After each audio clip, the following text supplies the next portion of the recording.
OG అంటే చాలు ఆహా ఓహో అని ఊగిపోతున్నారు పవర్ స్టార్ ఫ్యాన్స్.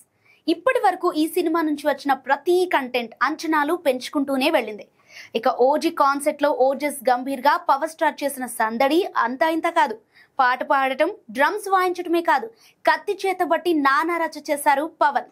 ఓజీ మాన్యాలో తాను డెప్యూటీ సీఎం అనే విషయాన్ని కూడా ఆయన మర్చిపోయినట్టుగా చెప్పుకొచ్చారు. ఇక ఓజీ ట్రైలర్ రిలీజ్ అయ్యాక అంచనాలు ఆకాశాన్నంటాయి.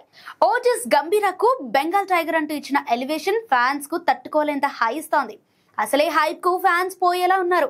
అలాంటిది ట్రైలర్ లాస్ట్ షాట్ లో పవన్ ని చూస్తే బాక్స్ ఆఫీస్ వణికిపోయేలా ఉందంటున్నారు. ఓవరాల్ గా OG trailer high voltage kick ఇచ్చింది. అయితే ఈ ట్రైలర్ లో ఓ చోట టాటూని హైలైట్ చేశాడు దర్శకుడు సుజిత్.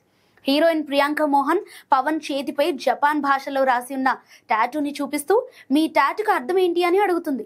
ఈ ట్రైలర్ లో హైలైట్స్ లో ఈ టాటూ షాట్ కూడా ఒకటిగా ఉంది. అయితే చూస్తున్నప్పుడు ఇది నార్మల్ గానే అనిపిస్తుంది, కానీ సినిమాలో మాత్రం కాదనేది ఇండస్ట్రీ ఇన్సైడ్ టాక్. ఈ టాటూ వెనకాల పెద్ద కథే ఉంటుందట. అంతేకాదు, సినిమాలో అదిరిపోయే టాటూ ఫైట్ కూడా ఒకటి ఉందట. ఈ టాటూ ఫైట్ ఒక్కటి చాలు అనేలా సినిమా ఉంటుందట. సినిమా మొత్తానికి ఈ ఫైట్ హైలైట్ గా నిలుస్తోందని తెలుస్తోంది. మరి ఇంత హైప్ ఇస్తున్న ఓజీ ఎలా ఉంటుందో చూడాలి.